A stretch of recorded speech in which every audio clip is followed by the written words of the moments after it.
নাচটাকে কিন্তু তুমি ধরে রাখতে পারতে। কি ভালো নাচ করতে তুমি। আমি কিন্তু তোমাকে নাচতে গিয়েছি, হ্যাঁ, আর হলো না নাচটা রাখা। ছেড়ে দিতে হলো সেই নাচটাকে আমার। সময়ের সাথে সাথে নিজেকে চেঞ্জ করতে যদি কপালে না থাকে তাহলে হবে কি করে। ভগবান যে চেয়েছিল আমি এক অন্যরকম মানুষ হই। ভগবান চেয়েছিল আমি সবার সেবা করি। ভগবান চেয়েছিল আমি সবার কাজে লাগি। তাই ভগবানের ইচ্ছা, তাই তোমাদের কাছে আমি একজন নৃত্যশিল্পী নয়, একটা ভালোবাসা মানুষ রূপে চলে এসেছি। এই ছোট জায়গায় একটা ছেলে মানুষের ভালোভাবে দুমুঠো খেতে গেলে শুধুমাত্র নাচ প্রফেশনটাকে বেছে নিলে কি আর দিন চলবে বলো। এখন তোমরা আমাকে অনেক অনেক কথা বলতে পারো, তার মানে কি আমি কি কিছু করছি না নাচ করে? আমাদের নৃত্যশিল্পীদেরকে অপমান করলো সব।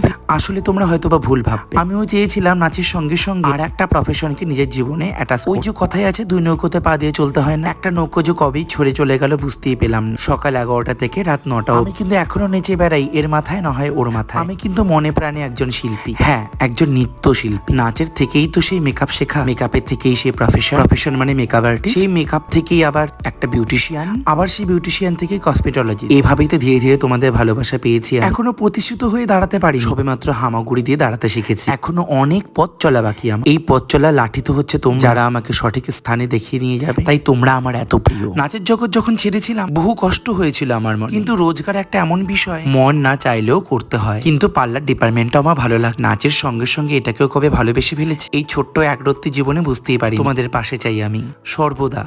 তোমরা না থাকলে আমি অপূর্ণ।